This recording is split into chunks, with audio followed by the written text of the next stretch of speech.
হ্যাঁ পুরবি, স্যার এই জুতোটা পেয়েছি।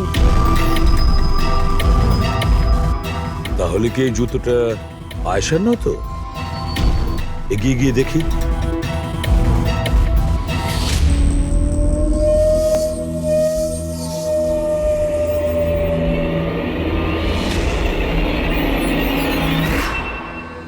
স্যার, হ্যাঁ এই দেখুন স্যার।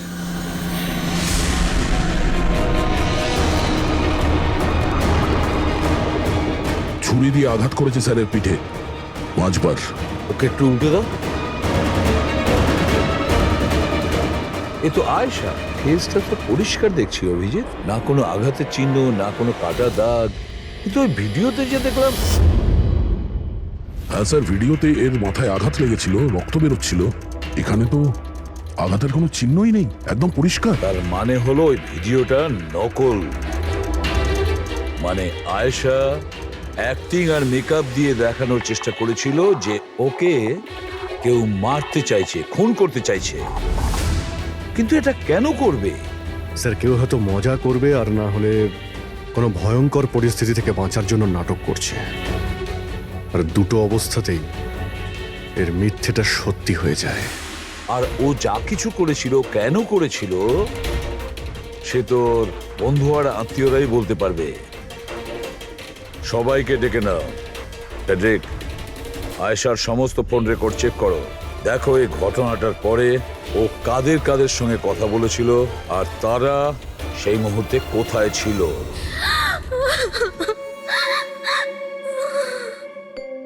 এরা আমাকে কেন ওকে দেখতে দিচ্ছে না? কি বাজে ভাবে মেরেছে আমার বোনকে। আর এরা বলছে যে ও নিজের মৃত্যুর নাটক করেছে, নিজের মার্ডারের নাটক।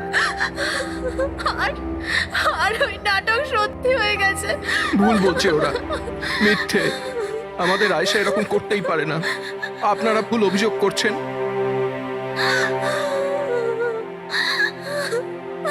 দেখুন, আপনার দুঃখ আমরা বুঝতে পারছি, কিন্তু এই অভিযোগ ভুল নয়, সত্যি। এটা আয়েশার ক্যামেরা থেকে যে থার্ড ক্লিপিংটা আমরা পেয়েছি, সেখানে আয়েশার মুখের উপরে অনেকগুলো ক্ষত চিহ্ন ছিল। কিন্তু যখন আমরা আয়েশার লাশটাকে পাই, তখন ওর মুখ আর গলা পরিষ্কার ছিল। কেন, কিভাবে? এই ভিডিওটাতে আয়েশা মজা করছিল না তো? ওর মজা করার স্বভাব ছিল না তো? একদম না। ওর জীবনে এত সমস্যা ছিল যে ও মজা করবার কথা ভাবতেই পারতো না। ও জঙ্গলে হারিয়ে গিয়েছিল, আর কোনো মানুষ এই সিচুয়েশনে মজা কি করে করবে? অন্য কারো কথা জানি না, কিন্তু আয়েশা এটা অবশ্যই করেছে। আর যদিও মজা করে না করে তো ইচ্ছে করেই করেছে। কি কেউ এটা কেন প্রমাণ করার চেষ্টা করবে যে তার সঙ্গে কিছু অন্যায় হয়েছে? আয়েশা এরকম কেন চাইবে? হ্যাঁ, ওর ওপর সত্যিকারের অ্যাটাক হয়েছিল, ও মারাও গেছে, ওটা আলাদা কথা। কিন্তু ও এই নাটকটা কেন করেছিল? কি সত্যি কি ও কোনো প্রবলেমে ছিল যার কারণে ওকে এই ড্রামাটা করতে হয়েছিল? হ্যাঁ, ও সমস্যায় ছিল, এমন সমস্যা যার থেকে ওকে মৃত্যুই বাঁচাতে পারতো। মানে তুমি কি বলতে চাইছো? স্যার, হ্যাঁ ফেডরিক, এটা আয়েশার কল রেকর্ডস। বিশেষ কিছু পেয়েছো? হ্যাঁ স্যার, একটা লোক আছে কেতন, সে আয়েশাকে অনেকগুলো মেসেজ আর কল করেছিল। এমনকি যেই রাতে আয়েশা খুন হয়েছিল, সেই রাতেও ওর ফোন জঙ্গলের কাছেই ছিল, 2 কিলোমিটারের মধ্যে। এই কেতনকে? খুনের রাতে ও জঙ্গলের আশেপাশেই ছিল। কে? হ্যাঁ, স্যার, ও আয়েশার স্বামী। দুজনে আলাদাই থাকতো।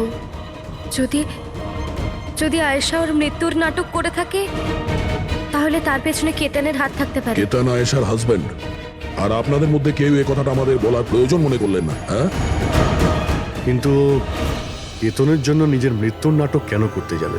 আমার মনে হয়েছিল যে আমরা কেতনের থেকে মুক্তি পেয়ে গেছি, কিন্তু আমি কি করে জানবো ওই আমার বোনের প্রাণ নিয়ে নেবে?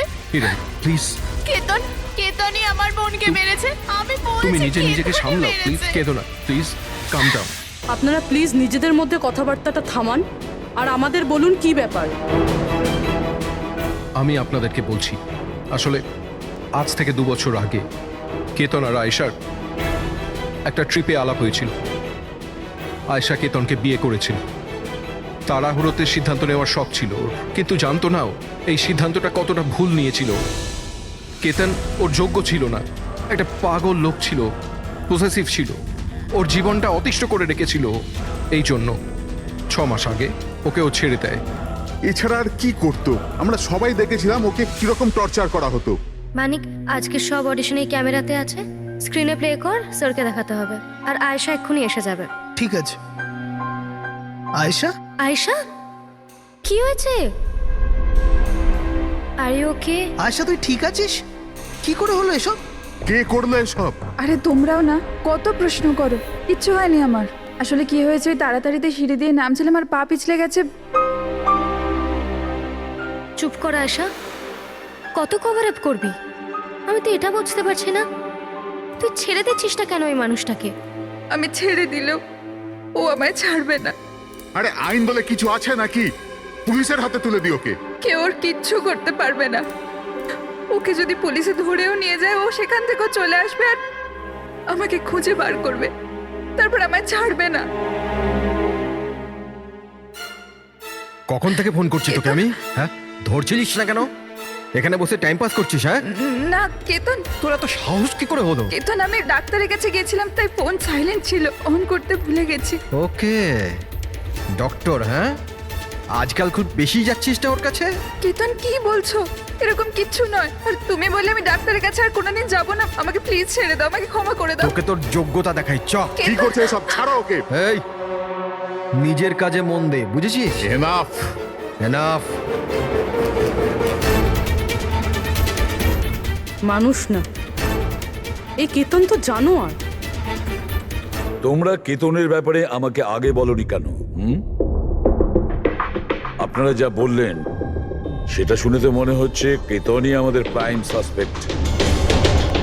মনে হচ্ছে কেতনের কারণেই সেটা করেছে। আর কেতন আয়েশার অভিনয়টাকে বাস্তবে পরিণত করেছে। যদি যদি তোমরা কেতনের ব্যাপারে আমাকে একটু আগে জানাতে পারতে। গত 6 মাস ধরে আয়েশা আমাদের সাথেই ছিল, আর এর মধ্যে একবারও তো কেতনের সাথে দেখাও করেনি। আর শহর থেকে এত দূরে জঙ্গলে আসতে পারে সেটা তো আমরা ভাবিইনি। এই ধরনের পাগল আর সন্দেহবাতিক লোক যে কোনো কিছুই করতে পারে। হ্যাঁ, কেতনের অ্যাড্রেস আর টেলিফোন নাম্বারটা আমাদের দেবেন।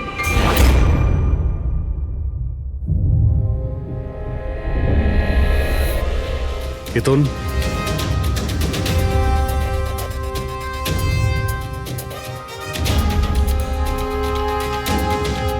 স্যার, এই ফটোগুলো দেখে তো মনেই হচ্ছে না যে দুজনের মধ্যে কোনো ঝামেলা ছিল। আপনারা? কেতন আয়েশার স্বামী।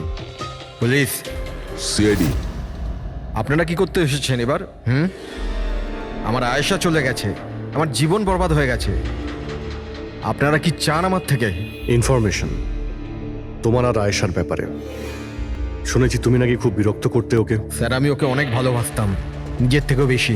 সেই কারণে ওকে টর্চার করতে, মারতেও? হ্যাঁ, আমি কেন টর্চার করবো ওকে? তোমার কাছ থেকে বাঁচার জন্য কোর্টের কাছে সাহায্য চেয়েছিল, তাও তুমি ওকে বিরক্ত করা বন্ধ করনি। স্যার, মিথ্যে কথা এসব, এরকম কিছুই ছিল না। মিস্টার কেতন, রেকর্ড আছে আমাদের কাছে।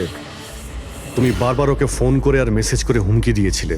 আর এটাও কাউকে বলেওনি, আমরা জেনে গেছি।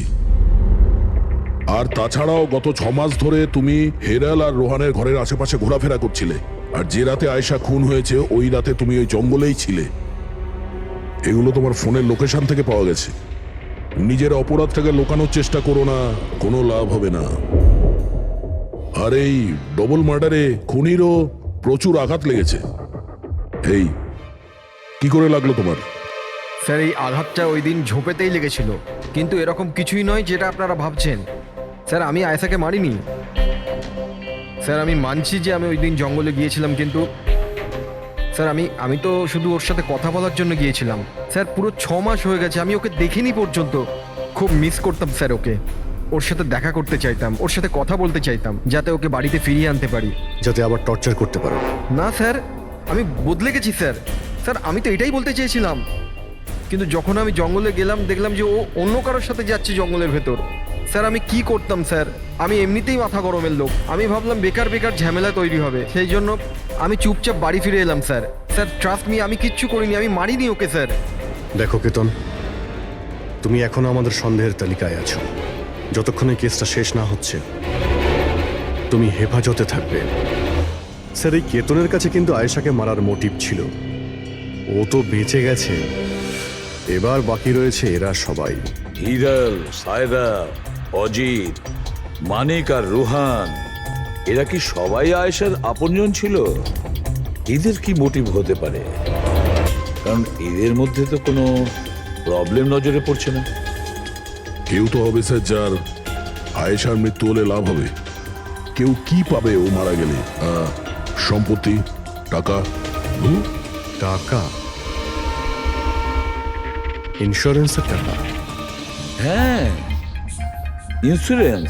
রবি, ফেডরিক, একটা কাজ করো, এই শহরে যতগুলো ইন্স্যুরেন্স কোম্পানি আছে সেখানে গিয়ে খোঁজ নাও আয়েশার নামে ওদের কাছে কোনো লাইফ ইন্স্যুরেন্স পলিসি আছে কিনা। কিন্তু একটা কথা, আয়েশার বন্ধু বা তাদের ফ্যামিলির কাউকে বলবে না কিছু। যদি ওদের মধ্যেই কেউ খুনি হয় সে সতর্ক হয়ে যাবে।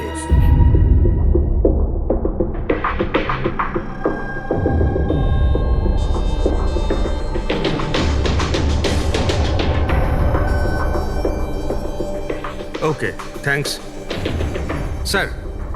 হ্যাঁ ফেডরিক, আয়েশার অ্যাকাউন্টে মাত্র 1 লাখ টাকা আছে, কোনো ফিক্সড ডিপোজিট পর্যন্ত নেই। স্যার, তনিশা ইন্স্যুরেন্স প্রাইভেট লিমিটেডের কাছে আয়শার নামে একটা বীমা পলিসি রয়েছে 50 লাখ টাকার। ও আচ্ছা। আর এই টাকা আয়শার ভাগ্নি মানে ও দিদি আর জামাইবাবুর মেয়ে নিমিষা পাবে। আচ্ছা, তাহলে এই ব্যাপার। স্যার আসলে আপনারা কি চাইছেন? আমার যা জানা ছিল আমি সবকিছু বলে দিয়েছি। আর আপনারা জানেন আমার স্ত্রীর শরীর কতটা খারাপ, এখন আমার ওর সঙ্গে থাকা উচিত, আর আপনারা আমাকে এখানে আটকে রেখেছেন। স্যার বলার কি বাকি আছে? সব বলে দিয়েছি। অনেক কিছু বাকি আছে, তুমি একটু বেশি কথা বলো, সেই জন্য যা কিছু প্রশ্ন করব ঠিক তারই উত্তর দেবে। এই তোমার ওইখানে যে ফ্যাক্টরিটা আছে ওটা তো বাজেয়াপ্ত হতে চলেছে, এর লোন তুমি শোধ করতে পারোনি কি? হ্যাঁ, কিন্তু আপনারা এগুলো কেন জিজ্ঞাসা করছেন? আপনারা এগুলো কি করে জানলেন? প্রশ্ন নয়, শুধু উত্তর। আয়েশা তোমাদের সাথে তোমাদের বাড়িতেই থাকতো না? তাহলে 7 দিনে তুমি ওকে 41 বার কল করেছো কেন? বাহ বাহ বাহ, 7 দিনে 41টা কল এসেছে আয়েশা, দারুণ ব্যাপার। আর তার উপরেও তুমি অর্থ কষ্টে ভুগছিলে, তাই না? আর আয়েশার মৃত্যুর পরে তোমার ছোট বাচ্চা টাকা পেত 50 লক্ষ টাকা। আর ওই ছোট্ট নিরীহ শিশু সে কি করে জানবে 50 লাখের ধর্ম ও কিভাবে ব্যবহার করবে? আর ওই 50 লক্ষ টাকা তো ভোগ করতো বাচ্চাটার বাবা, মানে তুমি, রোহন। থামুন আপনারা, চুপ করুন। আপনাদের কথা মতো আমি আয়েশাকে মেরেছি স্যার। স্যার আমার ওপর 15 কোটি টাকার লোন আছে, 50 লাখে আমার কিচ্ছু হবে না। আমি আয়েশাকে মারবো। আর ওটা যা ওর শরীরের ওপর থেকে খুনির রক্ত পাওয়া গেছে, আপনারা দেখতে পারেন আমার গায়ে কোনো চোটই লাগেনি, কারণ আমি ওখানে ছিলামই না, আমি কাউকে খুন করিনি। সব ঠিক করা ছিল, প্রশান্ত সবকিছু সামলানোর কথা ছিল। কি সামলে নিত? হ্যাঁ, প্রশান্ত কি সামলে নিত? বলো, প্রশান্ত কি সামলে নিত? স্যার আমার ভুল হয়ে গেছে, আমার সবকিছু আপনাদের আগেই বলে দেওয়া উচিত ছিল। আমি ভয় পেয়ে গেছিলাম, খুব ভয় পেয়ে গেছিলাম। কোনটা বলার ছিল আগে? তাড়াতাড়ি বলো। আমি আয়েশার প্ল্যানে যুক্ত ছিলাম। আমরা শুধু ওকে মৃত দেখাতে চেয়েছিলাম, অ্যাকচুয়ালি ওর মরার কথা ছিল না। তার মানে আমাদের সন্দেহ ঠিক ছিল স্যার? সবকিছু ঠিক ছিল, ওই ভিডিওটা নকল ছিল, শুধু কেতনের থেকে বাঁচার জন্য ছিল। আর তুমিও এই প্ল্যানে জড়িত ছিলে। স্যার কেতন আয়েশার জীবন অতিষ্ঠ করে দিয়েছিল, ও বেচারি চুপ থাকতো, কাউকে কিছু বলতো না। স্যার একদিন লিমিট ক্রস করে গেল, সব সীমা ছাড়িয়ে গেল। ওর মনে হলো কেতন ওর জন্য কোনো বড় বিপদ হতে পারে, ও আমাকে বলেছিল স্যার। স্যার স্যার কেতন পাগল ছিল, পুলিশ বা ডিভোর্স ওর কেউ কিচ্ছু করতে পারতো না। আয়েশা ওটাকে পার্মানেন্ট মুক্তি পেতে চাইছিল, চিরদিনের জন্য। আমি হাঁপিয়ে গেছি জিজু।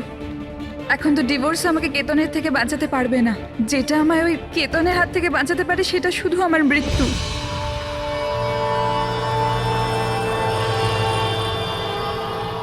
আয়েশা, এটাই যদি একমাত্র রাস্তা হয় তাহলে এটাই ঠিক। তোমার মৃত্যু তোমায় কেতনের হাত থেকে বাঁচাতে পারে। মরে যাও। হোয়াট? রিল্যাক্স, আমার কাছে একটা আইডিয়া আছে। আমাদেরকে এমন কিছু করতে হবে যাতে মনে হয় আয়েশা মরে গেছে। তোমার সাথে কোনো দুর্ঘটনা হলো বা কেউ তোমাকে মেরে দিল আর বডিকে এতটা খারাপ করে দেওয়া হলো যে কেউ চিনতে না পারে আয়েশা। তারপর তুমি এখান থেকে অনেক দূর চলে যাবে আর তোমার ওই ইন্স্যুরেন্সের টাকা যেটা মিমির নামে আছে আমি তোমাকে পৌঁছে দেবো।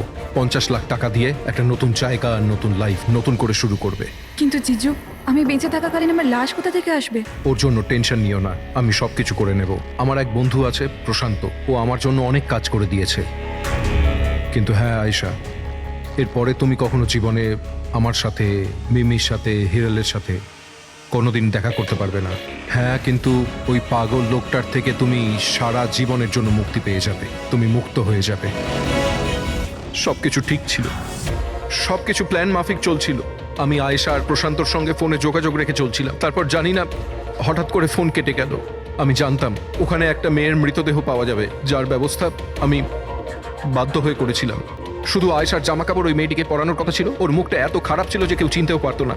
কিন্তু স্যার, সিরিয়াসলি আমি তো শকে ছিলাম। ওটা মেয়েটার নয়, প্রশান্তের বডি ছিল। স্যার, প্রশান্ত তো আয়েশাকে সকাল হওয়ার আগেই জঙ্গল থেকে অনেক দূরে নিয়ে যাওয়ার কথা ছিল, কোনো সেফ জায়গায়। কিন্তু হঠাৎ করে কি হয়ে গেল স্যার? স্যার, আমার যতটা জানা ছিল আপনাদের বলে দিয়েছি স্যার। স্যার, প্রশান্তকে কে মেরেছে, আয়েশাকে কে মেরেছে আমি জানি না। স্যার, তার মানে তৃতীয় কোনো ব্যক্তি ছিল যে প্ল্যানটার ব্যাপারে জানতো, যে আয়েশাকে চিনতো, প্রশান্তকেও চিনতো, আর ওই সময় ওই জঙ্গলেই ছিল। কোনো তৃতীয় ব্যক্তি? হ্যাঁ, কোনো তৃতীয় ব্যক্তি। তোমার প্ল্যানের হিসাবে টেন্টে প্রশান্ত এবং আয়েশা থাকার কথা ছিল, কিন্তু টেন্টের পাশে একটা পাথরের উপর প্রশান্তর রক্ত পাওয়া গেল আর ওই টেন্টটা পেছন থেকে ফাটা ছিল। মানে আয়েশা টেন্টের সামনে থেকে যাওয়ার বদলে পেছন থেকে ছিঁড়ে বেরিয়েছে। মানে ও বিপদটা আগে থেকে বুঝতে পেরেছিল। হতে পারে ও প্রশান্তর সঙ্গে যা কিছু হয়েছিল সেটা দেখে ফেলেছিল। ইট ইজ ক্লিয়ার যে ওখানে কোনো তৃতীয় ব্যক্তি ছিল। ও প্রথমে প্রশান্তকে মেরেছে, তারপর আয়েশার পেছনে দৌড়েছে। কারেক্ট। যদি ভালো করে দেখা যায় তাহলে ওই রাতে জঙ্গলে এটাই হয়েছিল যে প্রশান্ত আর আয়েশা জঙ্গলে যায়। আয়েশা টেন্টের ভিতরে ঘুমোচ্ছিল আর প্রশান্ত বাইরে বসে আগুন জ্বালাচ্ছিল। এর মধ্যে সেই তৃতীয় ব্যক্তি ওইখানে যায় আর প্রশান্তর সঙ্গে ঝামেলা বাঁধে। আর সেই ব্যক্তি ওর উপরে আক্রমণ করে আর আয়েশা টেন্টের পিছন দিয়ে পালিয়ে যায়। আর ওই ব্যক্তি প্রশান্তকে নির্মমভাবে হত্যা করে আর আয়েশার পিছনে ধাওয়া করে। তাহলে তৃতীয় ব্যক্তিটা কে, যে আমাদের প্ল্যানের ব্যাপারে জানতো আর জঙ্গলকেও ভালো করে জানতো, তাই এত রাতে টেন্টে পৌঁছেছিল? হ্যাঁ, এই সমস্ত চিন্তা আপনি করবেন না রোহন বাবু। এই তৃতীয় যে আছে না, তাকে তো আমরা ধরেই ছাড়বো। হ্যাঁ, হোক বা না হোক, এই ধাঁধার সমাধান এখানে আছে, এর মধ্যে, কিন্তু আমরা দেখতে পাচ্ছি না। খুনি হবে তো স্যার এদের মধ্যেই কেউ, কিন্তু আমরা দেখতে পাচ্ছি না। রবি, ওই ক্লিপিংটা চালাও যেটা আমরা আয়েশার ক্যামেরা থেকে পেয়েছিলাম, ফার্স্ট ক্লিপ।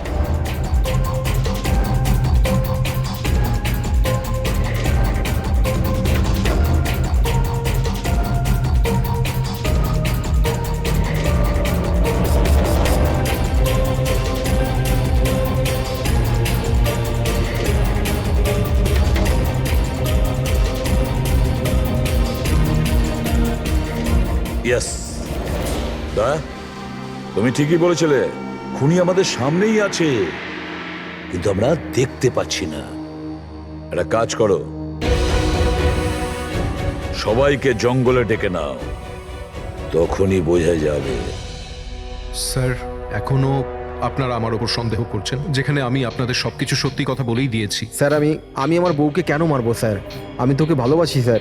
আমার বোনের খুনিকে খোঁজার বদলে আপনারা আমাদেরই জিজ্ঞাসাবাদ করছেন। আর ওর গায়েব হওয়ার খবর তো আমি হিরাল ম্যামকে দিয়েছি। আর আমরা যদি কিছু করতাম তো আমরা কেন ফোন করতাম? হ্যাঁ, কিন্তু কেউ তো আয়েশাকে খুন করেছে, আর কে খুন করেছে সেটা আমরা জানি।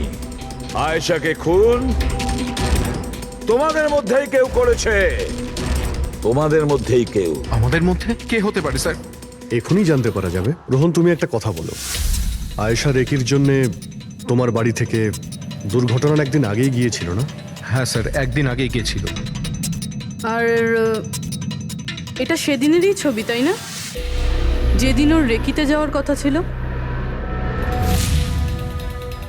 আয়েশার অ্যাকাউন্ট ওই পোস্ট করেছে, তো ওরই হবে।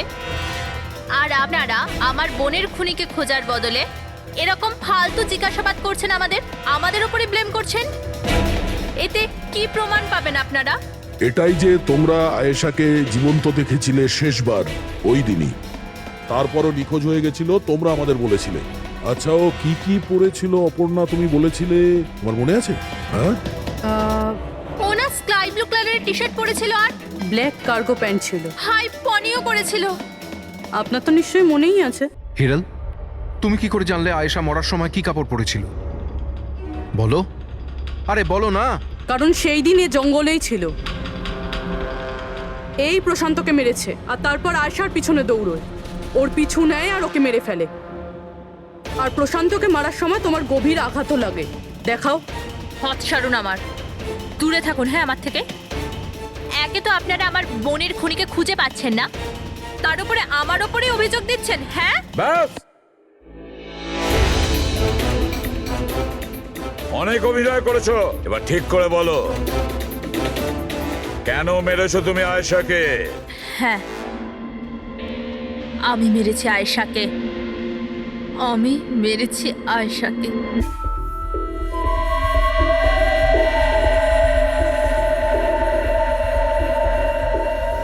হিরাল ম্যাম, আপনি? আসতে বলো। আয়েশা না উঠে পড়ে। ইনফ্যাক্ট আমি বলছি যে ওকে সব সময়ের জন্যই না ঘুম পাড়িয়ে দাও। এটা কি বলছেন ম্যাডাম? রোহান তো তোমাকে আয়েশাকে সুরক্ষিতভাবে এই জঙ্গল থেকে বাইরে বার করার জন্য কত টাকা দিয়েছিল? 2 লাখ টাকা। আমি না তোমাকে 5 লাখ টাকা দেব আয়েশার প্রাণ নেয়ার জন্য। হিরাল ম্যাম, এসব কি বলছেন? আয়েশা ম্যাডাম আপনার বোন, আর আমি ওকে বাঁচানোর সওদা করেছি। আমি ওর সাথে বেইমানি করতে পারবো না।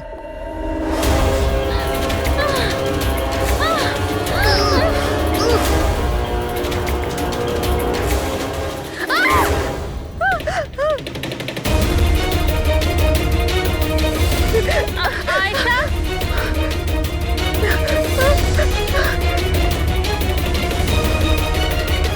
আয়েশা,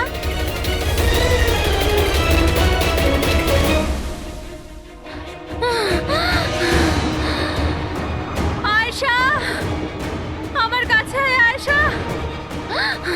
আমি তোকে বাঁচাতে এসেছি আয়েশা। ও তোকে ঠকাচ্ছিল আয়েশা। তোর ইন্স্যুরেন্সের টাকার জন্য তোকে মারতে চেয়েছিল আয়েশা। আমার বোন।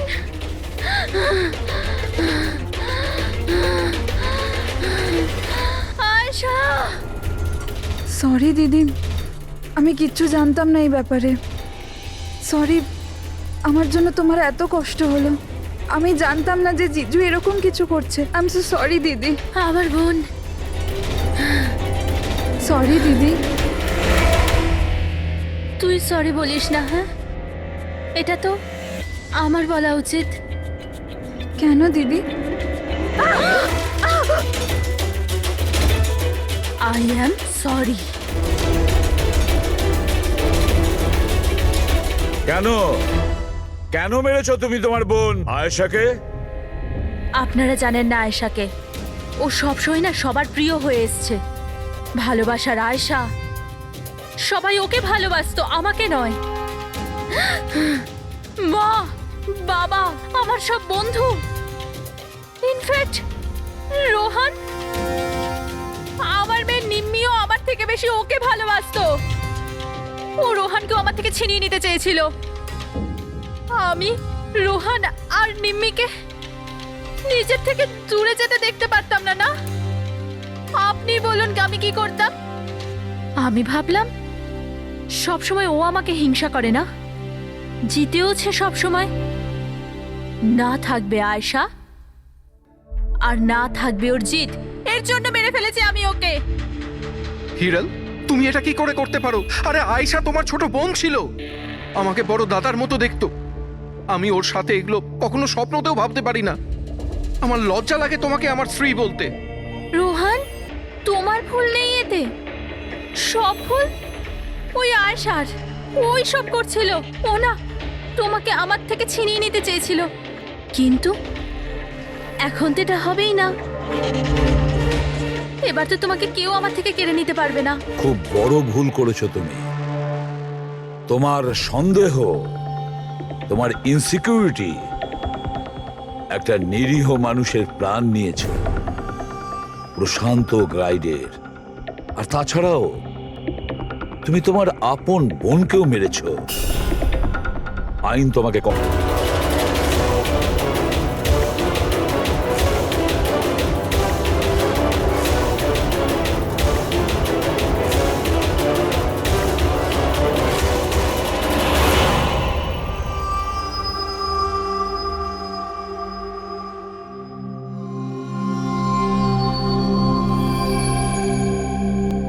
রিসর্ট কি বন্ধ হয়ে গেল? এর দেখভালের পুরো দায়িত্ব আমার ঘাড়ে এসে গেল। আর মালিকের এইটুকু বুদ্ধি তো থাকাই দরকার না?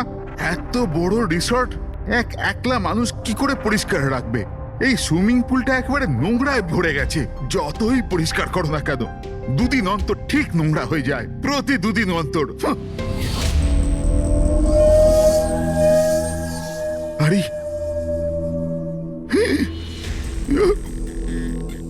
আরে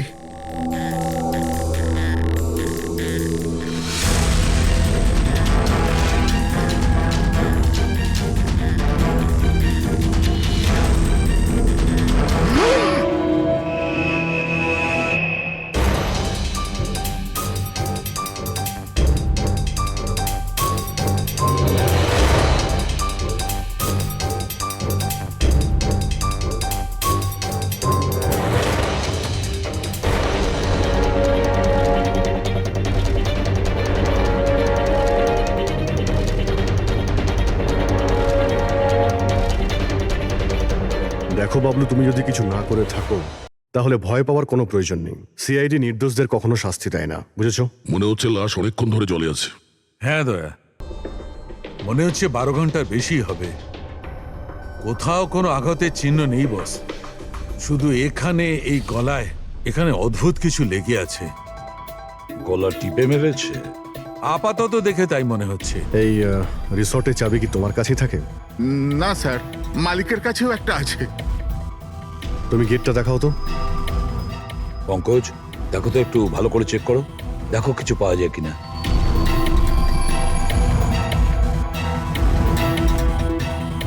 উল্টে দাও, উল্টে।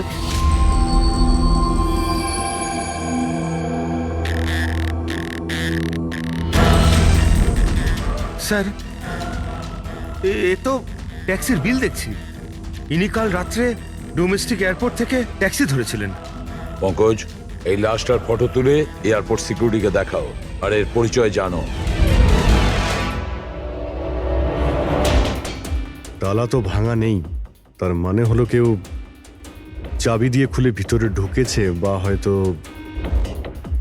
অন্য কোনোভাবে। হতে পারে স্যার এই রিসর্টেরই কোনো কোণাতে এই অপরাধটা হয়েছে। বা হতে পারে দয়া ওকে এখানে মেরেই এখানে ফেলে দিয়েছে, বা অন্য জায়গায় মেরে ওর লাশটাকে এখানে ফেলে রেখেছে। পুরবী, এত বড় একটা গেট, গেটের উপর দিয়ে লাশকে নিয়ে ঝাঁপ দেওয়া অসম্ভব মনে হচ্ছে। অন্য কোনো রাস্তা দিয়েই ও লাশ নিয়ে ভিতরে এসেছে। কিন্তু স্যার, ভেতরে আসবার জন্য অন্য কোনো রাস্তা নেই এটা ছাড়া। আরে তুমি আমাদের কাজটা করতে দাও না, এদিকে এসো।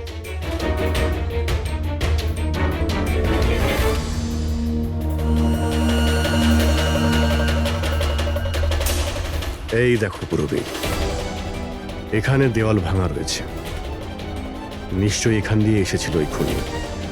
তাহলে তো স্যার এখান থেকে কোনো সূত্র পাওয়া যেতে পারে।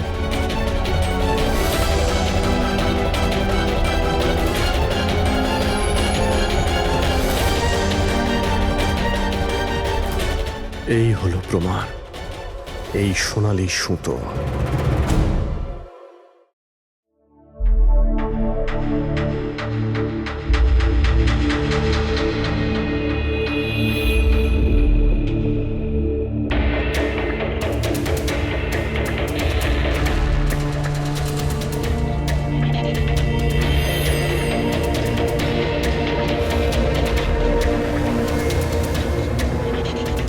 আশ্চর্য ব্যাপার, একটা অদ্ভুত জিনিস লেগে আছে এর গলার উপরে।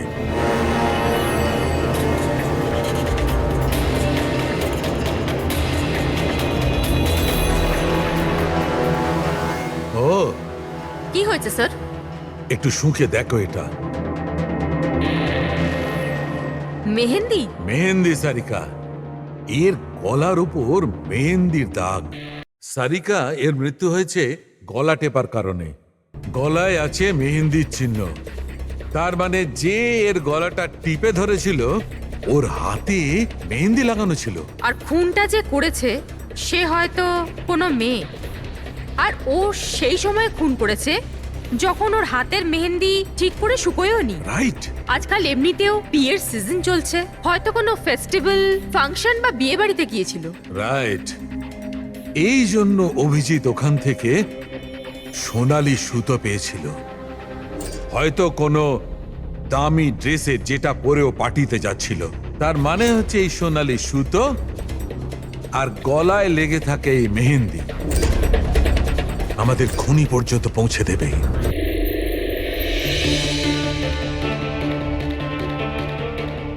স্যার, এ হলো প্রীতি, শহরের খুব নামকরা মেহেন্দি এক্সপার্ট। দেখো মা, আমি চাই যে তুমি লাশটাকে দেখো আর এর গলায় যে মেহেন্দি লেগে আছে, যার দাগটা আমরা দেখতে পাচ্ছি, সেটার ব্যাপারে আমাদের ইনফরমেশন দাও। ডোন্ট ওয়ারি, ভয় পাবার কিচ্ছু নেই, আমরা সবাই এখানে আছি।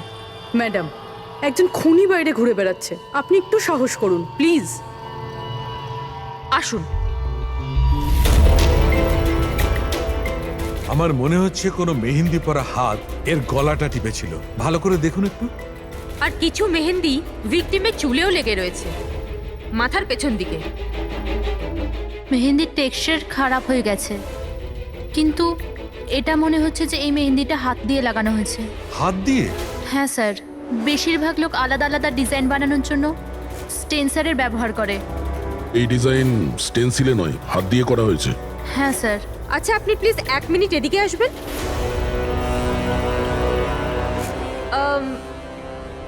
আপনি এই মেহেন্দি সম্পর্কে আর কিছু বলতে পারবেন? মানে এটা কোন কোম্পানির, কতটা পুরনো, কোথা থেকে এসেছে, এনিথিং যা জানেন। স্যার, মেহেন্দির কালার, টেক্সচার আর স্মেল থেকে মনে হচ্ছে এই মেহেন্দিটা কোনো কমার্শিয়াল কোম্পানির নয়। এটা নিশ্চয়ই কেউ বাড়িতেই বানিয়েছে।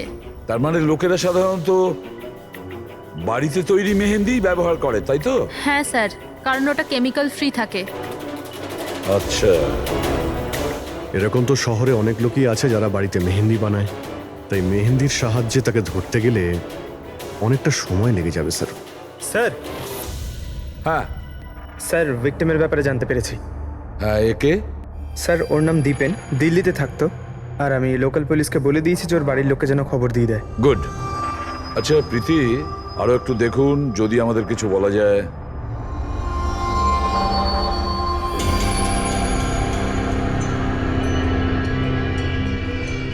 এক মিনিট স্যার। স্যার, মেহেন্দির ডিজাইন থেকে আর একটা কথা বোঝা যাচ্ছে। সেটা কি?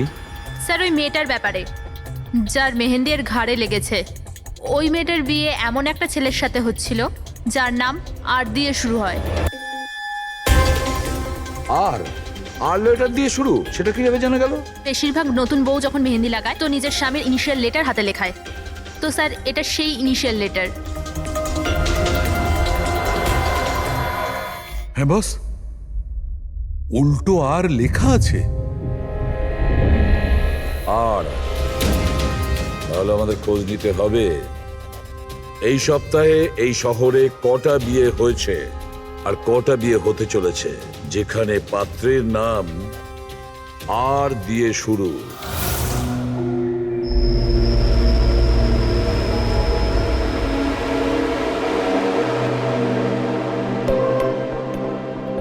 অদ্ভুত স্যার, এই মাসে 120 জনের বিয়ে, একই মাসে এতজনের বিয়ে। হ্যাঁ পঙ্কজ,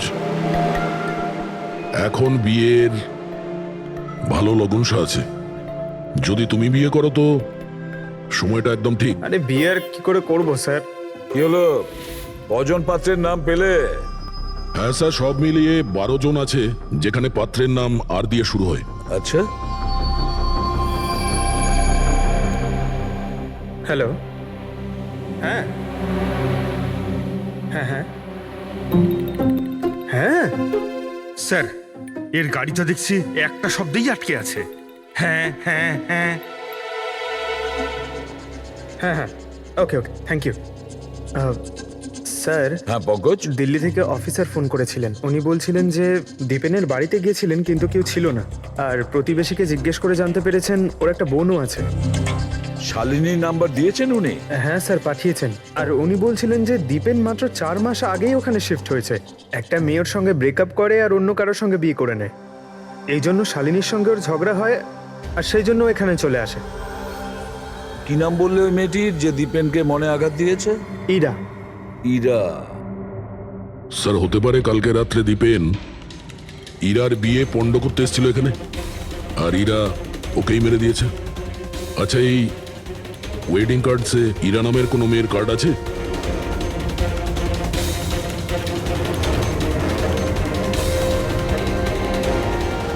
হ্যাঁ স্যার,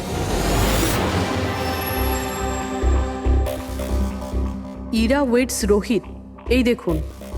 এই দেখো, ইরা ওয়েটস রোহিত, আর ওদের বিয়ে আজকেই।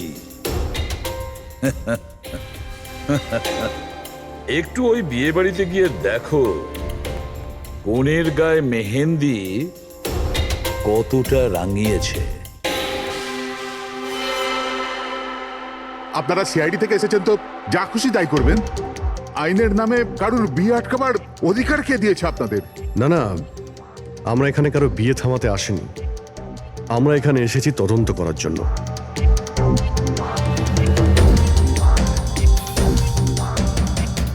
কিন্তু স্যার, আপনাদের এই তদন্ত আমার বোনের বিয়ের পরেও তো করতে পারেন। যত তাড়া আছে আপনাদের এই বিয়েটা করানোর জন্য, তার থেকে বেশি তাড়া আছে আমাদের খুনিকে ধরার জন্য।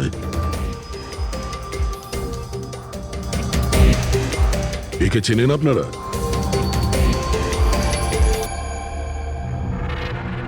এটা তো দীপেন। মানে চেনেন কি করে? স্যার, অ্যাকচুয়ালি ওই দীপেন আমার বোনকে ভালোবাসতো, কিন্তু কিছুদিন আগে ওদের ব্রেকআপ হয়ে যায়।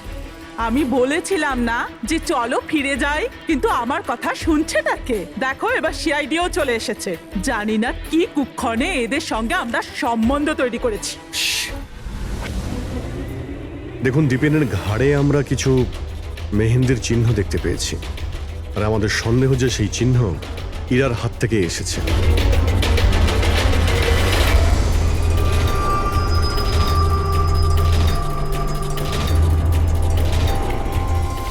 পুরবি একবার দেখে নাও তো। ইরা, একবার একটু ওঠো তো। ম্যাডাম, কি করছেন আপনি? এখনো তোমার বউ নয়, ও এখন একজন সাসপেক্ট। আমাদের সন্দেহের তালিকায় আছে। আমাদের সন্দেহ যে দীপেনকে খুন করেছে। ইরা এসব কি বলছে? মানে কি? তোমার হাতটা দেখাও।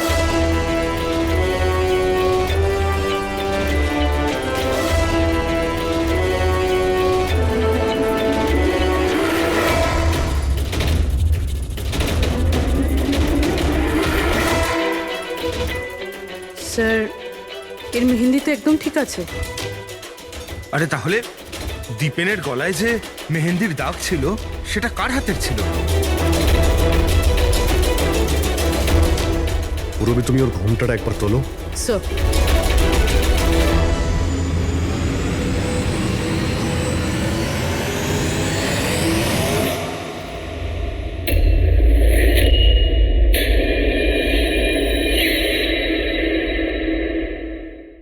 অমৃতা, তুমি এই মণ্ডপে কি করছো? আর আমার মেয়ে ইরা কোথায় বলো? অমৃতা? এ কে? এ আমার মেয়ের বন্ধু হয়। ও, মণ্ডপ থেকে তাহলে কোণে উধাও, আর কোণের জায়গাতে তার বান্ধবী বিয়ে করছে। এসব কি হচ্ছে এখানে? হ্যাঁ স্যার, ওই আসলে কাল রাতে। আরে ফ্লার্ট কে করছে রে ভাই? আমি তো তোমার প্রশংসা করছি। আচ্ছা, তাই নাকি? প্রশংসা করছো? হ্যাঁ, তুমিও না একদম পাল্টাবে না।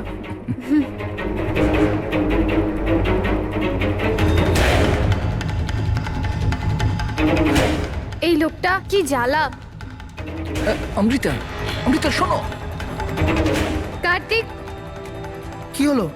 ওই আমি এক্ষুনি দীপেনকে দেখলাম, ও ইরাকে টেনে নিয়ে যাচ্ছিল। দীপেন? হ্যাঁ। ওর এত সাহস কোথায়? ও ওইদিকে। চলো।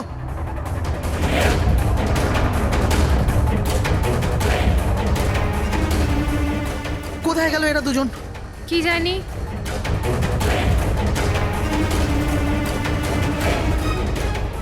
এটা তো ইরার ফোন। পাওয়া যায়নি ওকে? না স্যার, ওদের পাইনি। তো দীপেন এখানে এসেছিল আর ইরাকে জোর করে নিয়ে গেছে, কিডন্যাপ করে। স্যার, কিডন্যাপ তো বলা যায় না, কিন্তু কিডন্যাপ বলা যাচ্ছে না মানে? ওই অমৃতা, এটা একটা মার্ডার কেস, আর সিআইডির কাছ থেকে কিছু লুকোনোর চেষ্টা করলেও সেটা খুব খারাপ হবে। অমৃতা, যা জানো সত্যি সত্যি বলো। স্যার, স্যার সত্যি তো এটা যে ইরা এই বিয়েটা করতেই চাইছিল না। ও তো দীপেনকে ভালোবাসতো। ও তো শুধু বাড়ির লোকেদের চাপে পড়েও এই বিয়ের জন্য রাজি হয়েছিল। অমৃতা, চুপ করো। আমি তো আগে থেকেই জানতাম এরা হলো 420। আর কি কি রহস্য রয়েছে যা এখনো সামনে আসতে চলেছে?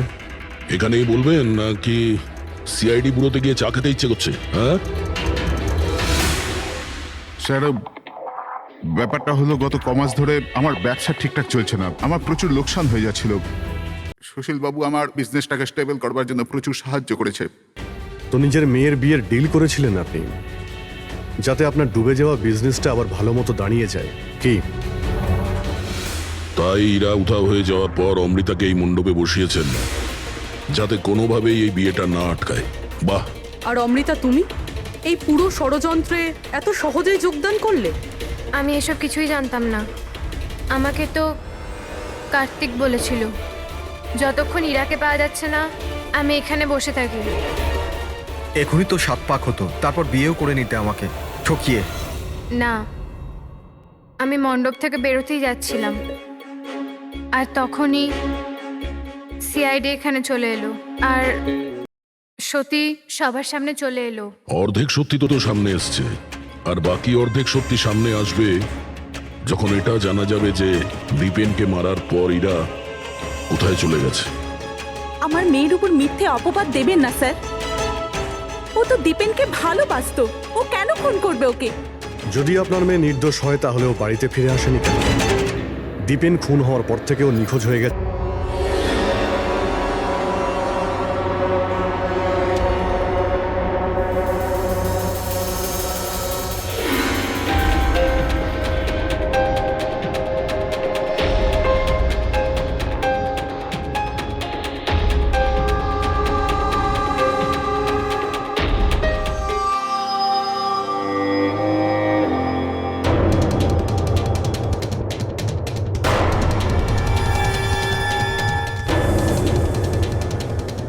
তালা?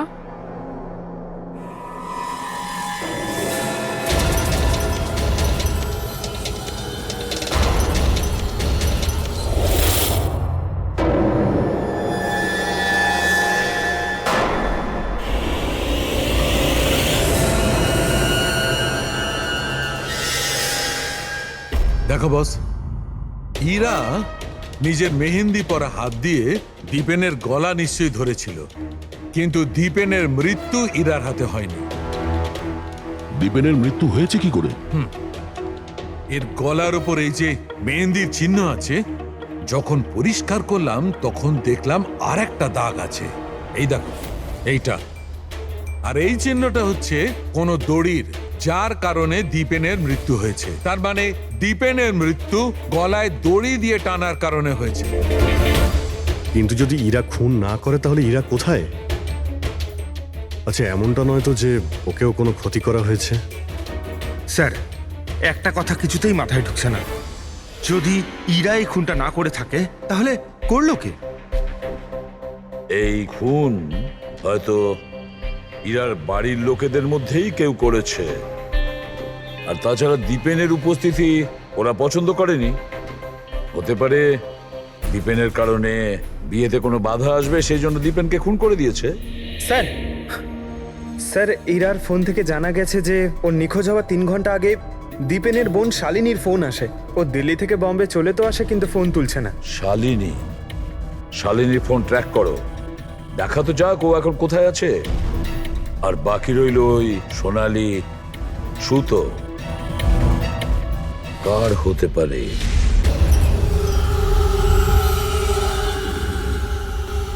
আমাকে আপনারা বলবেন এসবের মানেটা কি?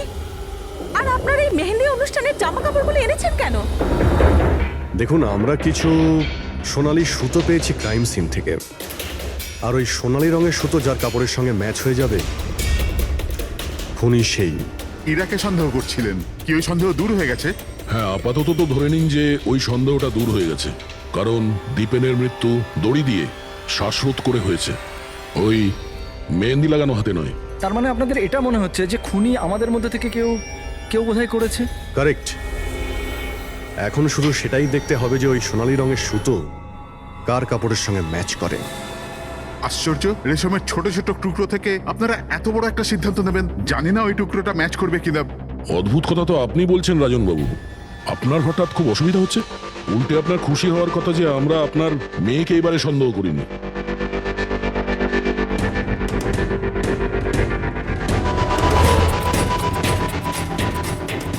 স্যার, এই সোনালি সুতোটা রাজেনের পাঞ্জাবির সাথে ম্যাচ করে। স্যার এই দেখুন, সুতোটা এইখান থেকে ছিঁড়েছে।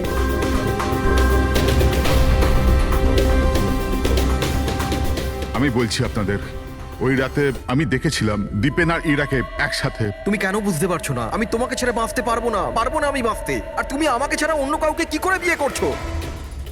যখন আমি নিচে পৌঁছলাম তো ওরা দুজন চলে গিয়েছিল, আর দীপেনের ঠিকানা ইরার পুরনো চিঠি থেকে আমি পেলাম।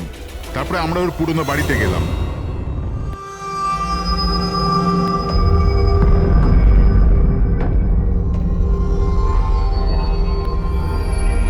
এ কি, দীপেন এখানে?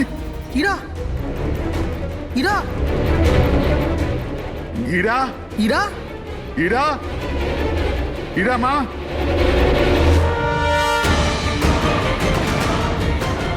বাবা, এই দেখো, দীপেন ওর ফোনে ওর মৃত্যুর কারণ লিখেছে। কি লিখেছে এখানে? ইরা কে ছাড়া না আমার জীবনের কোনো মানে আছে না লক্ষ্য। এরা আমার যদি না হয় কারোর হবে না।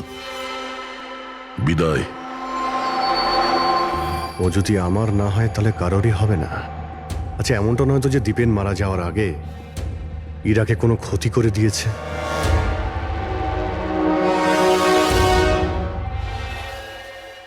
হ্যাঁ পঙ্কজ, হ্যাঁ, দীপেনের বোন শালিনীর মোবাইল ফোন ট্র্যাক হয়ে গেছে।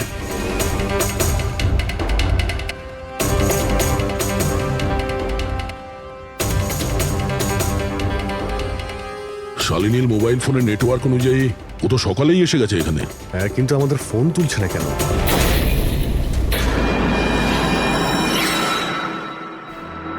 ব্লাস্ট! শালিনী, শালিনী, শালিনী, শালিনী, শালিনী, শালিনী!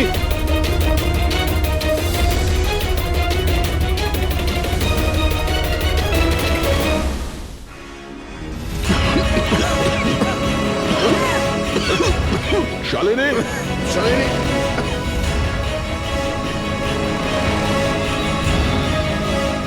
শালিনী, শালিনী!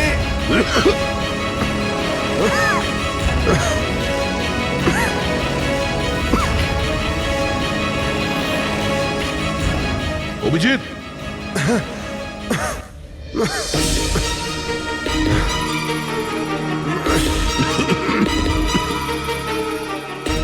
অভিজিৎ সাবধানে। কে ওখানে?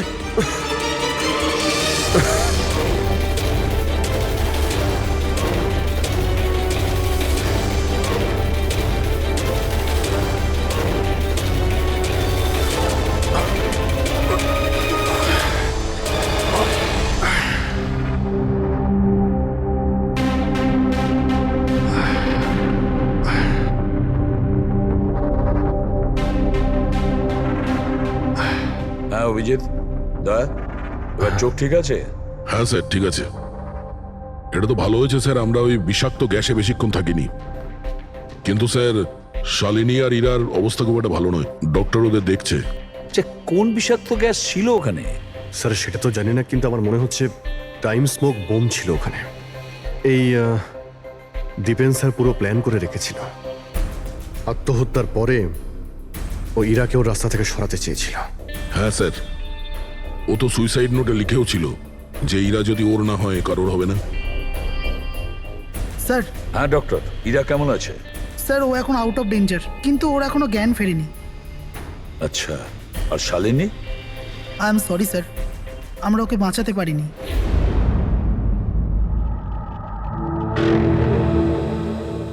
স্যার স্যার এই দীপেন শুধু নিজের প্রাণ নেয়নি, বরং বরং ওর বোনের মৃত্যুরও কারণ হয়েছে।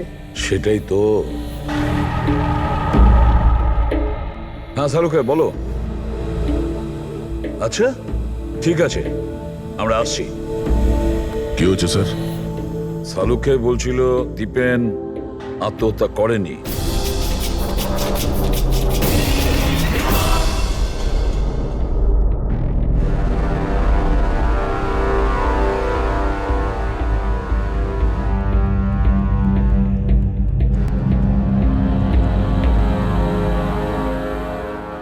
আরে বলে ফেলো না শালুকে, একবার ফাইনালি বলে দাও, দীপেন আত্মহত্যা করেছে নাকি ওকে খুন করা হয়েছে?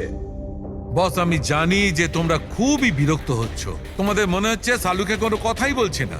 কখনো বলছে ইরা দীপেনকে হত্যা করেছে, কখনো বলছে যে দীপেনের হত্যা ইরা করেইনি, কখনো বলছে দীপেন আত্মহত্যা করেছে, কখন বলছে দীপেন আত্মহত্যা করেনি।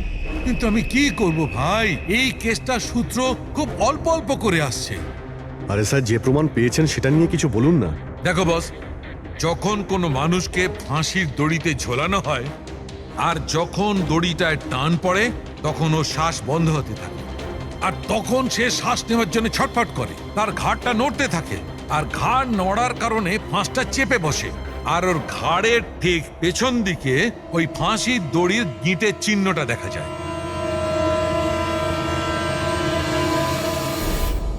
হ্যাঁ স্যার, দাগ তো আছে। আর স্যার এর ঘাটটা এইভাবে হেলে রয়েছে কেন? এটা কিসের জন্য? হ্যাঁ, এর ঘাটটা হেলে আছে কারণ এ আগেই মারা গেছে। যদি একজন মৃত ব্যক্তিতে ফাঁসিতে ঝুলিয়ে দেওয়া হয় তবে ও শ্বাস নেওয়ার জন্য ছটফট করবে না, আর সেই জন্যে ওর ঘাড়ের পেছনে গিঁটের চিহ্নটা পাওয়া যাবে না।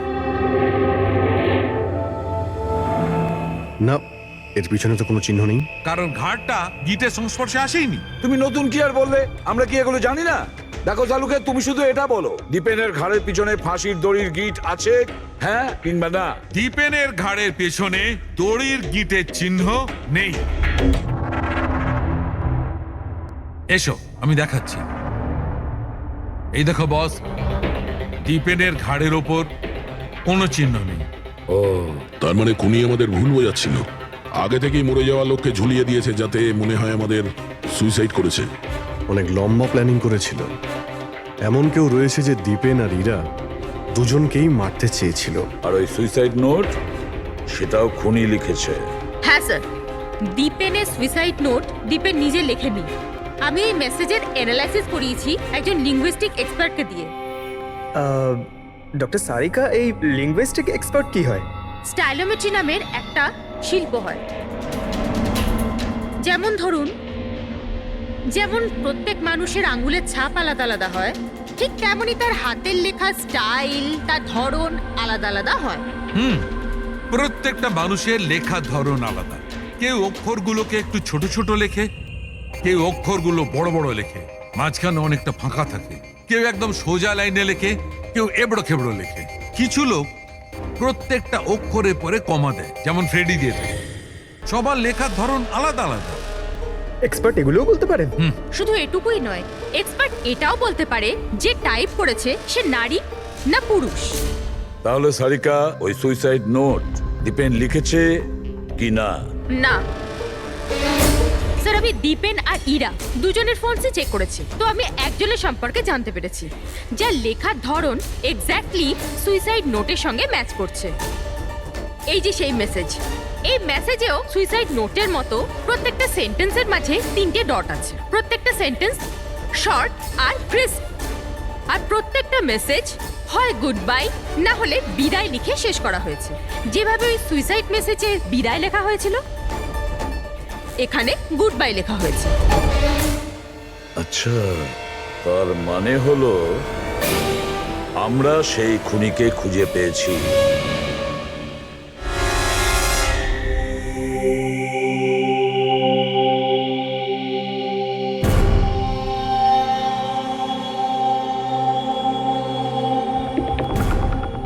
হ্যাঁ, হুমকি দিচ্ছি, কি করবি তুই?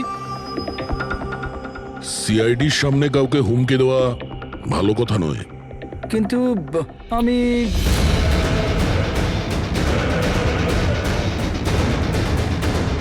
এই দাঁড়া। আরে আরে আরে ললিত বাবু কোথায় পালাচ্ছেন? এটা তো বলে যান যে দীপেনকে খুন করতে গেলেন কেন? এটা এটা আপনি কি বলছেন? আমি কাউকে মারিনি। আচ্ছা, সত্যি কথা বলবি নাকি? বলবি নাকি মাথাটা ঢুকে দেবো নিচে? আমি মেরেছি। প্লিজ প্লিজ আমাকে নিচে নামো, আমাকে নিচে নামো। চল, এক তো তুই দীপেনকে খুন করেছিস, আর তার উপরে এটা দেখাতে চেয়েছিস যে ও সুইসাইড করেছে। হ্যাঁ, ইনফ্যাক্ট আমি ওর সুইসাইড নোটটা লিখেছিলাম। কিন্তু কিন্তু কি? কিন্তু এগুলো আমি আমার নিজের জন্য করিনি, অন্য কারোর বলাতে করেছিলাম। কার কথায়? ডাক্তারবাবু, আমার মেয়ের জ্ঞান কখন ফিরবে? ভয় পাওয়ার কিছু নেই, খুব তাড়াতাড়ি জ্ঞান ফিরে যাবে।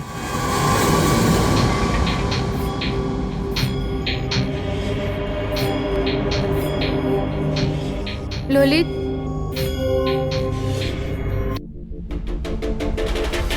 তোমার হাতে হাত করা কেন লাগানো আছে? আসামির হাতে হাত করা থাকবে না তো কি থাকবে বলুন তো? অপরাধী? হ্যাঁ, এই অপরাধী নিজের অপরাধ স্বীকার করেছে ললিত। দীপেনকে এই মেরেছে।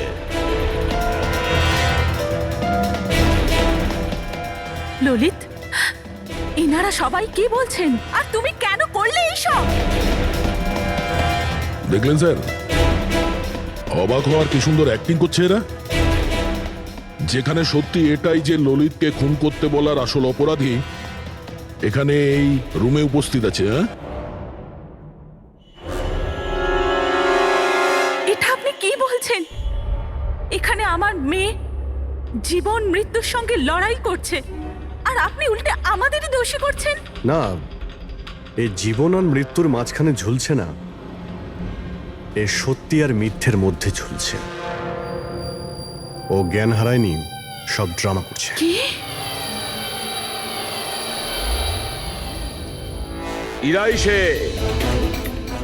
ইরাই ললিতকে বলেছে দীপেনকে মেরে ফেলার জন্য। এ কি সব কথা বলছেন আপনারা? অবস্থা দেখুন এর। আপনাদের মনে হয় যে এ জেনে শুনে বিষের কন্ট্যাক্টে গেছে? স্যার, ইঞ্জেকশন লাগিয়ে দিই? হ্যাঁ হ্যাঁ, নিশ্চয়ই, তাড়াতাড়ি। এটা কিসের ইঞ্জেকশন লাগাচ্ছেন আপনারা? সত্যি কথা বলার, এই ইনজেকশনে একটা কেমিক্যাল আছে যেটা শরীরে যেতেই মানুষ সত্যি কথা বলতে শুরু করে।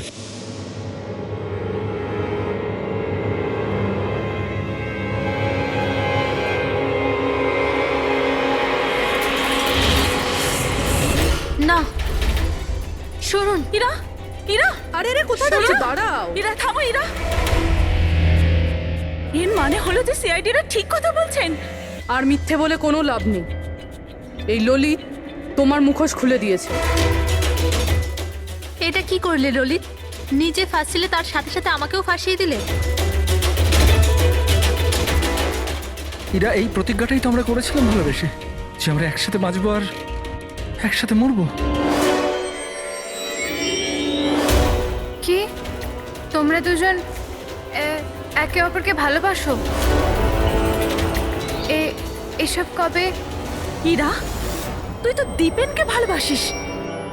হ্যাঁ, ও চাইতো, কিন্তু হঠাৎ করে ললিতকে ভালোবেসে ফেলে, আর এই সব কিছু করেছে ও নিজের বিয়ে ভাঙার জন্য। কিন্তু ভাগ্যক্রমে ইরার কাছে শালিনীর কল আসে যে দীপেন ইরার বিয়ে আটকাতে এসছে। আর ইরা খুব বড় প্ল্যান করেছিল। দীপেনের কাঁধে বন্দুক রেখেও গুলি চালাতে চেয়েছিল। আর আমরা ভেবেছিলাম যে প্রথমে আমরা দীপেনকে মেরে দেবো।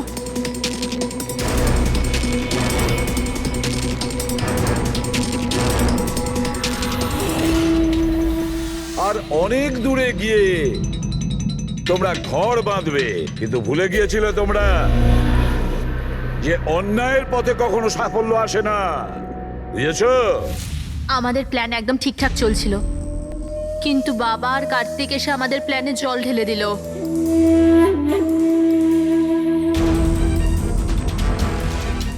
আর তারপর আমাদের একটা নতুন প্ল্যান বানাতে হলো। আর ওই নতুন প্ল্যানেও আমার মরার অ্যাঙ্গেলটা ছিলই। বোমের ব্যবস্থা হয়ে গেছে। তুমি বোম ঠিক করে চেক করেছো তো? হ্যাঁ হ্যাঁ, করে নিয়েছি। কিছুক্ষণের মধ্যে বোম ফেটে যাবে। আর লাশের বন্দোবস্ত করেছো? হ্যাঁ, অসুবিধা ছিল, কিন্তু কিছু টাকা দিয়ে ওই লাশটাও পেয়ে গেছি। ব্যাস, তাহলে হয়ে গেছে কাজ।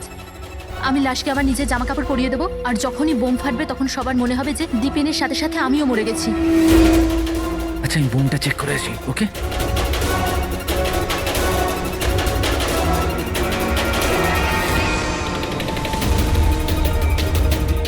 শালিনী,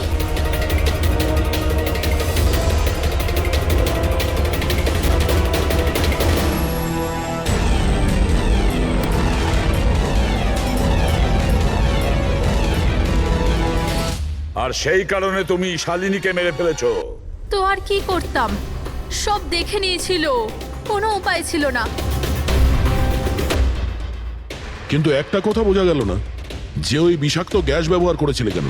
বিষাক্ত গ্যাস দিয়ে তো মুখ বদলে যাবে না ওই মর্গের মৃত লাশটার? হ্যাঁ, তাহলে তুমি এটা কি করে ভাবলে যে আমরা ওটাকে তোমার লাশ ভাববো? আমরা বিষাক্ত গ্যাস ব্যবহার করতে চাইনি। আমরা ওই বাড়িটাকে বোম দিয়ে ওড়াতে চেয়েছিলাম, কিন্তু এই ললিত ভুল করে কি বোম নিয়ে এসেছিল যেটা ফাটলই না, ফুস হয়ে গেল। আর এর আগে আমরা আরেকটা বোমের ব্যবস্থা করতাম। আপনাদের গাড়ি আসার আওয়াজ আমরা শুনতে পেলাম, তখন আমাদের প্ল্যানটা চেঞ্জ করতে হলো। আর ও আমাকে ওখানেই বেঁধে চলে গেল, যাতে সবার মনে হয় যে অপরাধ আমি করিনি, আমার সাথেই হয়েছে। আর তারপর আমি বাড়ির অন্য একটা দিকে গিয়ে লুকিয়ে পড়লাম, যেখানে কোনো গ্যাস ছিল না। আর তারপর আমি ওখান থেকে প্রাণ বাঁচিয়ে পালালাম। আমরা এটা চাইছিলাম যে আপনাদের যাতে মনে হয় এই সমস্ত কাজকর্ম দীপেন করেছে। ও নিজে তো আত্মহত্যা করে নিল, কিন্তু ইরাকে মারতে অসফল হয়েছিল। নিজেদের জীবনটাকে সুন্দর করবার জন্যে একটা নয়, দুটো নয়, তিনটে প্ল্যান করেছিলে তোমরা, আর দুটো নিরীহ লোকের প্রাণও নিয়েছো তোমরা। এবার জেলের গড়াদের পেছনে পৌঁছতে পৌঁছতে প্ল্যান তৈরি করো ফাঁসি থেকে নিষ্কৃতি পাওয়ার জন্য।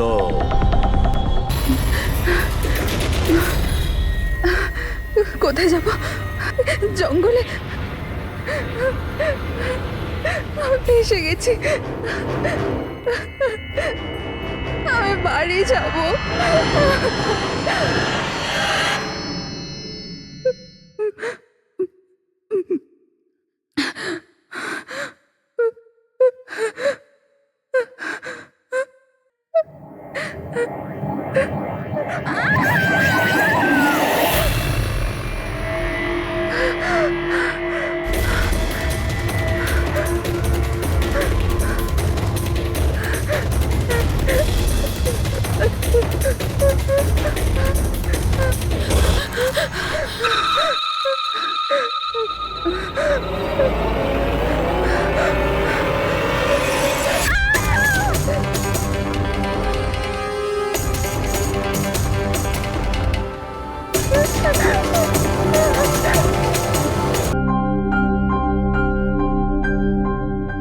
হ্যালো হ্যালো, আপনি কি হিরাল বলছেন?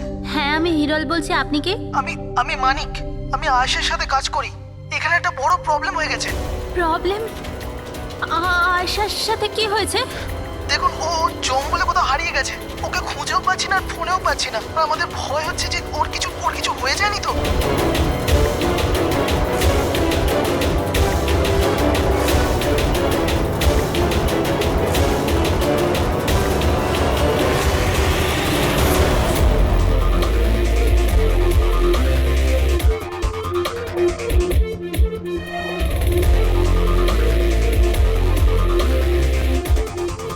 স্যার ফরেস্ট ডিপার্টমেন্টের লোক ভেতরে আমাদের জন্য ওয়েট করছে, আর আয়েশার ক্রু মেম্বাররাও অন দ্য ওয়ে। কিন্তু আপনারা এটা তো নিশ্চয়ই জানেন যে যে ওই লাশটা আয়েশারই নাকি অন্য কারোর। আমি একটা জিনিস বলতে পারি, ও না স্কাই ব্লু কালারের টি শার্ট পরেছিল আর ব্ল্যাক কালারের কার্গো পরেছিল আর হাই পনিও পরেছিল। ওর জামা হাফ ডেড বডির সাথে ম্যাচ করছে কিনা এটা তো বলুন।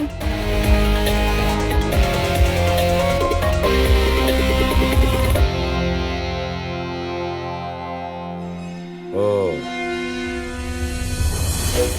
আপনি সেই অফিসার? Yes sir.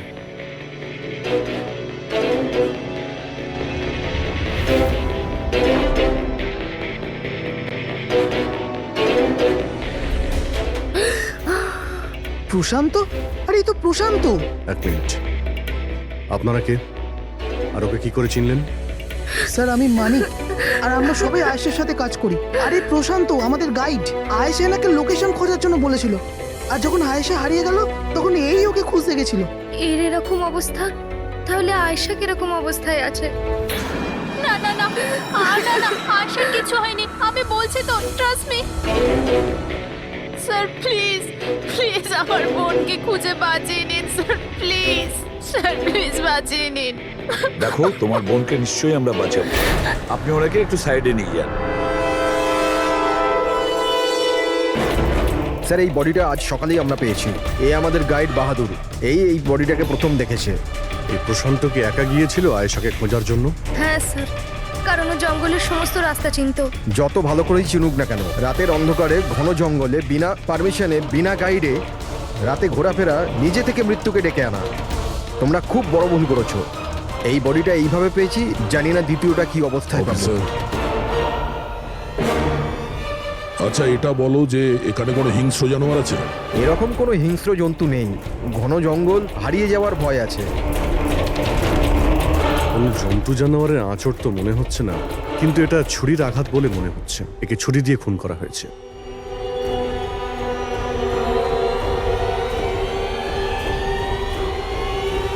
স্যার, হ্যাঁ পূরবী, স্যার এই ক্যামেরাটা পেয়েছি এখানে। এটা তো আয়েশার ক্যামেরা। হ্যাঁ স্যার, এটা আয়েশা 3 দিন আগে কিনেছিল। এটা চালিয়ে একবার দেখো তো। স্যার এটা অনই হচ্ছে না। কেন? এটার ব্যাটারি ডাউন স্যার, আর আমাদের কাছে ডিভাইসও নেই এটা চিপ ইনসার্ট করার জন্য। ও মাই গড। আপনারা এইসব শেষ করুন, এগুলো পরে করবেন, আগে আমার বোনকে খুঁজুন। আপনারা বুঝছেন না কেন হারিয়ে গেছে? আমরা খুঁজবো। অনেক বড় জঙ্গল ম্যাডাম, কমসে কম 2 দিন লাগবে পুরো জঙ্গল খুঁজতে। হ্যাঁ স্যার, সূর্যাস্ত হওয়ার পর আমরা কিচ্ছু করতে পারবো না। আপনারা সার্চিং শুরু করে দিন, বাহাদুর আপনাদের নিয়ে যাবে।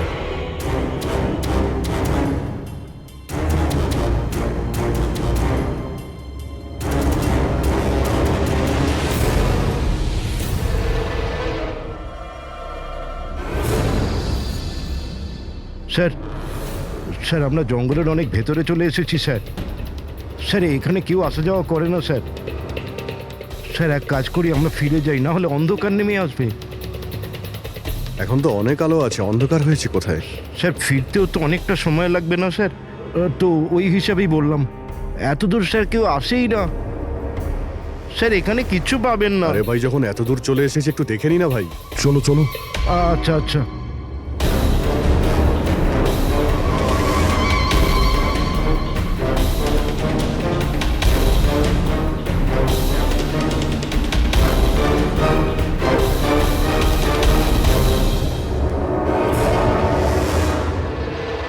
তোমরা এই জঙ্গলে ফিল্মের শুটিং করতে এসেছিলে, আর শুধুমাত্র আয়েশাই নিখোঁজ হলো, আর তোমরা ওকে খোঁজার চেষ্টাই করনি। স্যার আমরা খুব ভয় পেয়ে গিয়েছিলাম, আর এখানে ওয়েব সিরিজ শুট করার আইডিয়া আয়েশারই ছিল।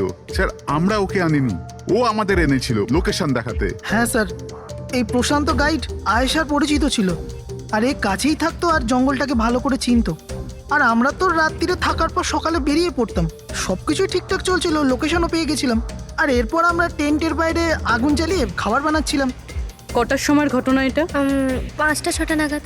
আর তখনই হঠাৎ আয়েশা নিজের ক্যামেরা নিল আর জঙ্গলের দিকে যেতে লাগলো। জঙ্গলের দিকে যাচ্ছিল কেন? ও বলেছিল যে ও আশেপাশের একটুখানি ভিডিও করে হিরণকে পাঠিয়ে দেবে, আর এটাও বলেছিল আশেপাশেই থাকবে আর তাড়াতাড়ি ফিরে আসবে। তারপর অনেকক্ষণ পর্যন্ত যখন ও এলো না, তখন আমাদের মনে হলো যে কিছু গন্ডগোল আছে। এর আগে আমরা কিছু করতাম কি সেখানে প্রশান্ত চলে এলো, ও জানতে পারলো তো ও নিজেই খুঁজতে চলে গেল। আর ও আমাদের ওখানেই থাকতে বললো। ও বললো যে জঙ্গলটা খুব বিপজ্জনক আর আমাদেরও প্রাণের ঝুঁকি থাকতে পারে, ব্যাস এটা বলেই ও জঙ্গলে ঢুকে গেল স্যার। তার মানে ওই প্রশান্ত আর ফিরে আসেনি, আর তোমরা পালিয়ে গেছো এখান থেকে নিজেদের বাঁচাতে। না স্যার, আমরা ওখানেই ছিলাম যখন চিৎকারটা শুনলাম। 15-20 মিনিট পর্যন্ত একটা মেয়ের। স্যার স্যার ওই চিৎকার শুনে আমরা খুব ভয় পেয়ে গেছিলাম, আর তারপর আমরা ওখান থেকে পালিয়ে গেলাম। স্যার, আমরা খুব বড় ভুল করে ফেলেছি। চিৎকারটা শুনে আমাদের এখান থেকে পালানো উচিত হয়নি, আয়েশাকে সাহায্য করা উচিত ছিল। সত্যিই তোমরা একটা বড় ভুল করেছো। আয়েশার চিৎকার শুনে যদি তোমরা জঙ্গলে ঢুকতে, আয়েশা এখন আমাদের সঙ্গে থাকতো, আর প্রশান্ত ও হয়তো বেঁচে যেত। তুমি তো বলছিলে যে এত ভেতরে জঙ্গলের কেউ আসতে পারে না, এটা কি? স্যার আমি জানি না, কিন্তু এটা আমাদের ডিপার্টমেন্টের কখনোই নয়। জঙ্গলের মধ্যে টেন্ট, দেখছি এর ভেতরে কে আছে।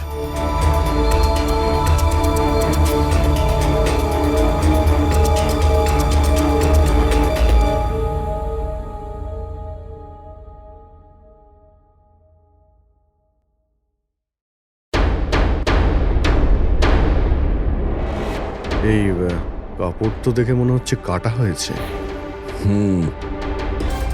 টেন্ট পিছন দিক দিয়ে কেটেছে, তার মানে সামনে কোনো বিপদ ছিল।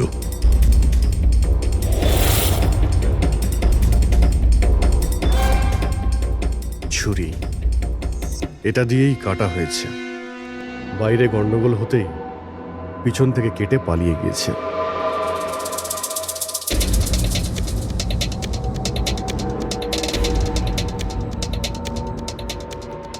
রাতে থাকার পুরোপুরি বন্দোবস্ত ছিল এখানে, বনফায়ার। এই আলু এখানে দেওয়া হয়েছিল। স্যার এত ভেতরে এত রাত্রে থাকার মতন কেউ পাগলই হবে স্যার, না হলে এত ভয়ঙ্কর জঙ্গলে রাতে থাকার কথা ভাববে কে? কোনো নেচার লাভার না কোনো খুনি।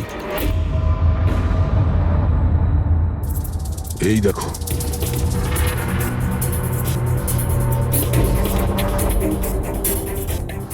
রক্ত। মনে হচ্ছে এখানে এই পাথরের ওপর কেউ বসেছিল, হতে পারে আগুন পোয়াচ্ছিল, আর কেউ ওর ওপর হামলা করেছে। এটা দেখে টেন্টের মধ্যে যে ছিল সে পালিয়ে গেছে। চলো আগে গিয়ে দেখি। স্যার স্যার সূর্য অস্ত যাচ্ছে স্যার, ফিরতেও 2 ঘন্টা কমসে কম লাগবে। ফিরে যাই স্যার। ঠিক আছে, কালকে আবার আসবো। স্যার আমরা আয়েশার টিমকে এই ছবিগুলো দেখিয়েছিলাম, ওরা বলল যে এই টেন্ট ওদের ক্যাম্পের নয়। স্যার, হ্যাঁ পুরবি, আয়েশার ক্যামেরার চিপ। হিরালদি, তুমি এটা মিস করলে। আমি তোমায় বলেছিলাম না আমার সাথে এসো। জানো এখানে এত বেশি গ্রিনারি আছে। লুক এট দিস, এতগুলো গাছ। It's so beautiful. দিদি আমি হাঁপিয়ে গেছি, মনে হচ্ছে আমি জঙ্গলের অনেক ভেতরে এসে গেছি। জঙ্গল তো পুরো একই রকমের না? আমি রাস্তা খুঁজে নেব, খুব একটা মুশকিল নয়।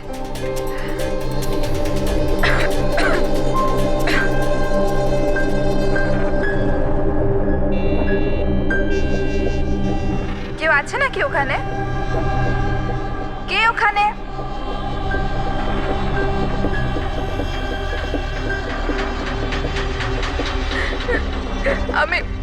আমি ফেঁসে গেছি এখানে। আমি কিছু বুঝতে পারছি না, এখান থেকে আমি কি করে বাইরে যাব। আই এম সরি দিদি, আমার এখানে আসা উচিত হয়নি। আমার মনে হচ্ছে না যে আমি এখান থেকে বেঁচে ফিরতে পারবো। আমায় ক্ষমা করে দিও।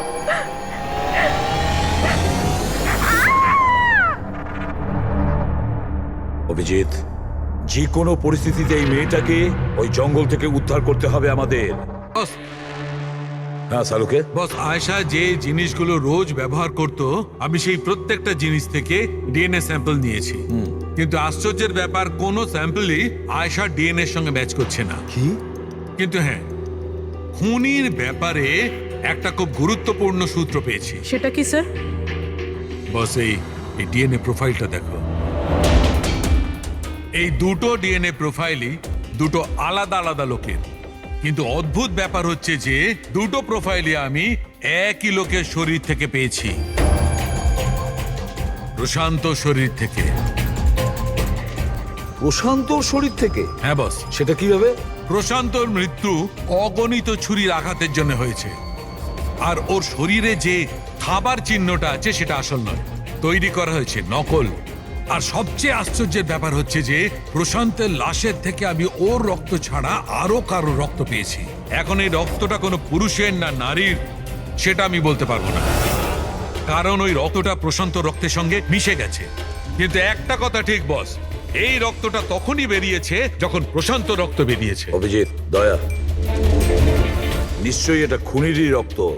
খুনি প্রশান্তর ওপর হামলা করে আর তখন নিজেকে বাঁচানোর জন্য প্রশান্ত ওর সঙ্গে মারামারি করে, আর খুনির রক্ত প্রশান্ত শরীরে লেগে যায়। তবে খুনিরও গুরুতর আঘাত লেগেছে, সামান্য আঘাতে এত রক্ত বেরোবে না তার।